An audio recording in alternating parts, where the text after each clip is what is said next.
mahiwaga nga matipapakalo! So, ano ang alamat ngayon? Ito ay alamat ng karagatan, Papa Jepoy. Paano nga ba nagsimula yan? Paano nga ba nagkaroon ng mga isda? Yung mga laman dagat? Merong isang bathala dyan, Papa Jepoy. Sa tubigan. Sa dagat. Na si Poseidon? Ha? Ito ay, pangalan niya ay Amansinaya. Iba. Oo. Kasi si Poseidon sa ano yun, di ba? Oo. Greek mythology. Greek mythology. Musmus pa lamang daigdig, Papa Jepoy. God of the Sea. God of the Sea. Etong si ano, pangalan? Amansinaya. Amansinaya. Mm.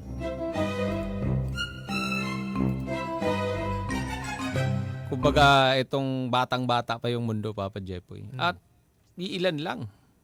Iilan tao lang ang nakatira. At wala pang mga lamang dagat, Papa Jepoy. Wala pang isda. Wala pang mga silayon. Ano meron doon sa... Walang silayon. May tubig. Walang catfish. Meron ng tubig. Hindi pa rin siya maalat. Ano laman? Nga. May hose. May hose. Meron. Tapos may ano, bumubuka. May bumubuka. May bumubula. Kakalagay lang ng tubig. Aquarium bata yun. Kakalagay lang. May treasure. Gumagano, no? Oo. Tapos bumubula. Tapos may scuba diver. Aquarium ata yung sinasabi mo. Ano nangyari? Medyo nalungkot ito si Amansinaya. Kakalungkot naman dito sa Tubig lang talaga. Tubig lang talaga. Kakalungkot naman dito. Asan ba siya? Ito. Sa tangke. Gulo. Sa tangke. Sabi niya, lungkot naman dito. Nasaan ba ako? Sa tangke ng tubig. Ang kalagay, best tank. Sa rooftop. Sa rooftop. Medyo nabuboard siya. Oh. Siya, ang lungkot naman. Wala akong kasama. Lumabas yung genie. Anong walang kasama? Nandito.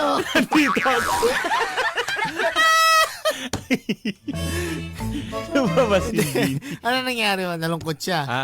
Si Amansinaya. So siya yung Diyos ng karagatan. karagatan, ng tubigan. Sige. Sabi niya, paano kaya magkaroon ng kasama? Ano kayang mangyayari sa hinaharap? Sabi niya, makapunta nga ng... Cartimar.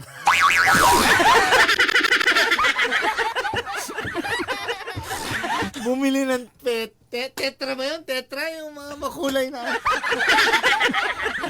Yung uso kaya. Yung glowfish kung tawagin. Ano bang pangalan nun?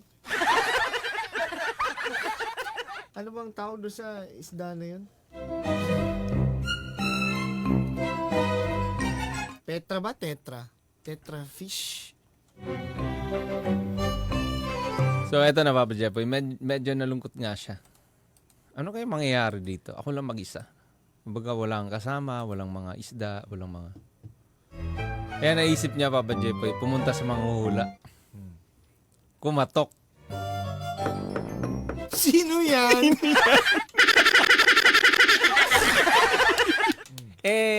Etong si Amansinaya, nalulungkot nga siya. Napansin ito ng araw, Papa Jepoy. Sabi ng araw, ang lungkot mo naman.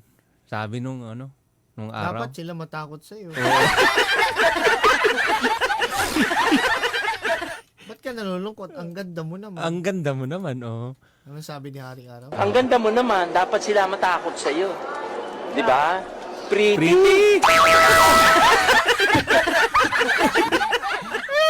Sabi niya, kalungkot mo naman, kaibigan. Nag-iisa ka riyan. At tila walang kabuluhan yung buhay mo diyan. Medyo na bad trip itong si Amansinaya. Sabi niya, aba, hindi ko nagugustuhan yung tabas ng dila mo. Wala pang nakapagsabi sa akin ng ganyan. Kahit sino. Ipapakita ko sa iyo ang kapangyarihan ko. nagkakasubukan. Mabilis na sambit ni Aman Sinaya, Papa Jepoy, doon sa araw. At nagwala na nga itong si Aman Sinaya. Sumigaw na malakas si Aman Sinaya. At ang kanyang sigaw na umaalingaw-ngaw at gumawa ng malakas na alon, Papa Jepoy. Lumitaw ang matinding daluyong na nagpabaha sa mga baybayin at nagpalubog ng ilang puno. At paulit-ulit niyang Nagkaroon ng baha. Oo. At paulit-ulit siyang sumigaw, Papa Jepoy. Itong si Aman Sinaya. Na nagdulot ng dambuhalang ipo-ipo sa laot. At nagulantang si Araw. Kumbaga, di ka na mabiro. Sorry na. Natakot si Araw, Papa Jepoy. Kaya mula noon, itong si Araw ay medyo, kumbaga umilag.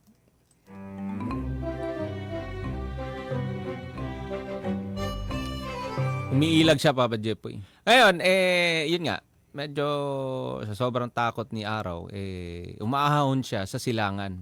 Silangang dagat tuwing umaga. At lumulubog naman siya sa malalim na kanlurang dagat tuwing dapit hapon. Paulit-ulit na ginagawa yun ni Araw ayon sa takdang panahon upang ipaggunita sa sino mang makasaksi ang anyo ng nagkakasundong tubig at liwanag. Kumbaga, nakisama na lang siya dun sa kay Aman Sinaya sa tubig. Takot pala siya. Hindi na muling biniro ni Araw si Aman Sinaya, Papa Jepoy, at hindi na rin kinayamutan ni Aman Sinaya si Araw. Kumbaga, nagkasundo na sila. Ngayon, sa araw-araw, Papa Jepoy, meron na namang nakapansin sa kanya. Napansin ni Ulap si Aman Sinaya. Si Ulap naman. Si Ulap na nakapansin sa kanya. Si Ulap na nag-iingat ng maraming abram at bangang puno ng asin ay biniro ang bathala ng tubigan. Kilala ko yan si Ulap. Ha?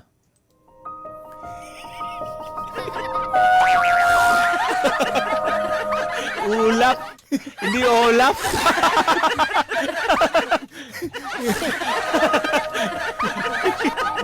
Alpaka. Kilala ko yan. Tapos? Nagbiro. Sabi niya, kaya kong sakupin ang lugar mo. Medyo pahaging ni Ulap. Maya-maya, Papa Jepoy, sinubukan niya itong si Aman Sinaya. Kasi nga sabi niya, kaya doon niyang sakupin yung lugar niya. Maya-maya nagdilim ang paligid, Papa Jepoy. Mabilis na bumaba si Ulap at nagkunwaring sasakupin nga ang lugar ni Aman Sinaya. Ulap at nagkunwaring. Ayan na. Bumabalikwas si Aman Sinaya na naniwalang totohanin ni Ulap ang banta. Kumanta yan si Ulap Anong kanta niya? Bees will buzz, kids will blow dandelion fuzz. I'll be doing whatever snow does in summer. I drink in my hand, my snow. Medyo na-threaten itong si Aman Sinaya, Papa Jepoy. Kaya biglang pumalakpak si Aman Sinaya ng napakalakas at nagdulot iyon upang umalimbukay ang mga alon, sinalpok ng mga alon ng katawan ni Ulap at nayanig at nagbabagsakan itong mga abram at bangang nakapatong sa kanyang ulo. At nabigla si Ulap at hindi niya napigilan Hindi napigilan ni Ulap ang pagtapon ng napakaraming asin sa karagatan, Papa Jepoy.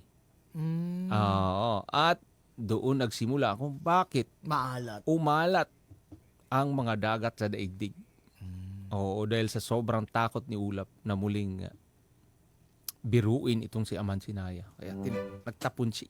Kaya pala, umalat na yung dagat. Saan galing yung asin niya? Ha? Sa sarili niya. Sa brief? Ha?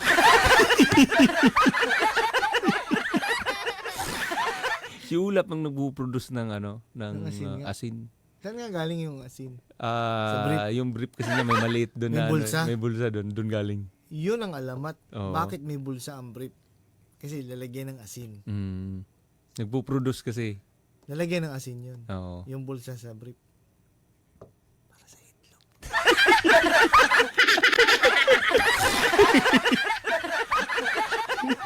Ngayon, ano nangyari? So ayun na Papa Jepoy.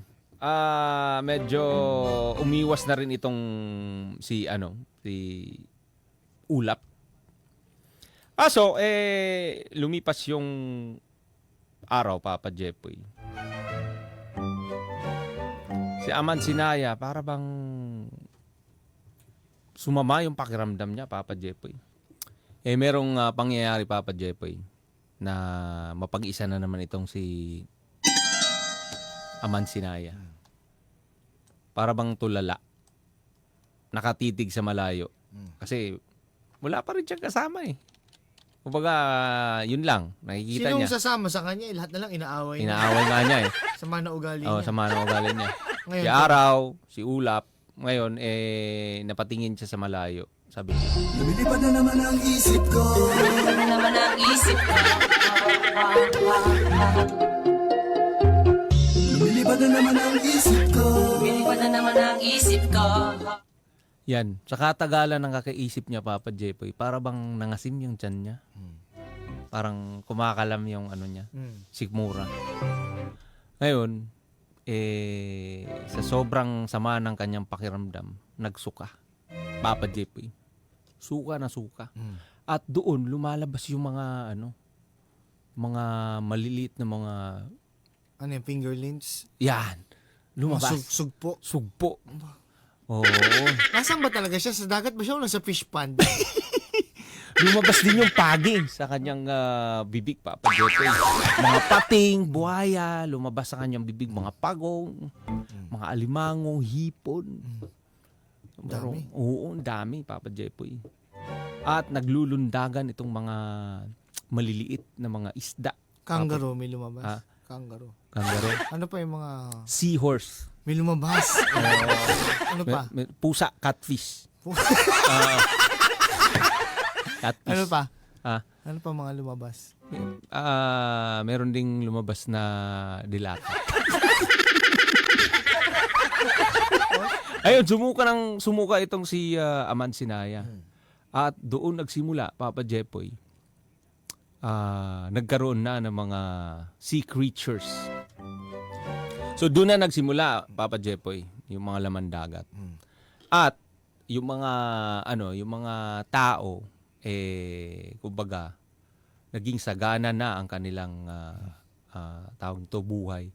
Dahil nung unang panahon, puro lang sila prutas, puro lang gulay yung mga kinakain nila. Ngayon, dito sila nakatikim ng mga seafood. Oo. Dati kasi yung natitikman lang nila yung mga steak, mga ganon, pork chop. Ngayon, Nung nagsuka itong si Aman Sinaya, nakatikim na sila ng grilled bangus, ganon. Grilled Tuna. tilapia, grilled tuna. meron. Oo. Lato, meron. Meron din. Lato, may Lato, meron din lato. Kamatis. Meron din. Sibuyas. Oo. Nasaan ba sila? Ha? Nasa dampa? Doon na sila nakatikim.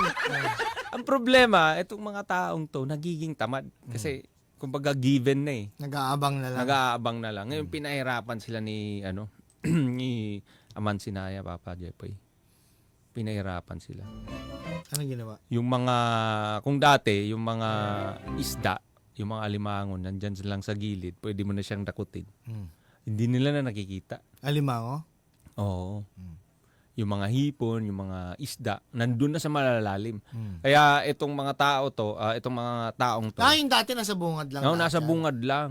Oo. Feeling ko talaga nasa ano lang sila, farmers. Nagalit si si Aman Sinaya. Ganyan pala kayo, mga tamad kayo. Bibigyan ko kayo ng trabaho. Kaya doon na rin na-imbento itong mga lambat Kaya yung mga dyan na naimbento, Papa Jepoy, yung mga mandaragat, yung mga mangingisda. Oo. Gumawa na sila ng bangka, lambat, at yung mga tao ay nagsusumikap na. Oo. May mga pana para makakuha ng kanilang pagkain, mga seafood. Oo. Doon na nagsimula, Papa Jepoy, ang istorya ng karagatan. Oo. Ng laman dagat. Ng laman dagat. Naging maalat at nagkaroon ng mga isda. Nang dahil sa suka ni Aman Sinaya. Sobrahan daw sa Alfonso si... Ang over daw. Over. At doon na rin sila nag-imbento, Papa Jepoy, ng habang nangingisda. Susulat yung mga tao, nag-co-compose. Kinakantahan nila yung mga isda, lumalapit. Lumalapit. Mas mabilis sila nakakuha ng mga isda. Kinakantahan nila. Anong kanta? Talo na naman! Tayo!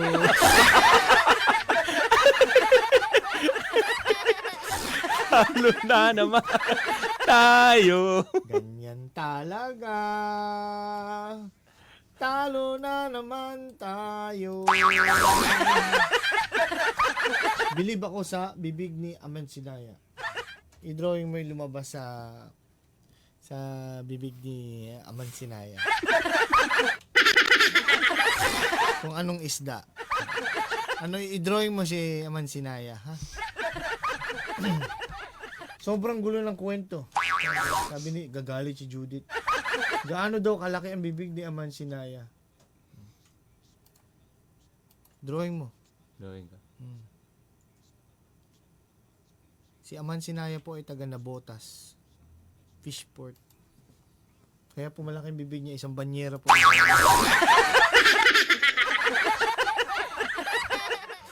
Yan na yan.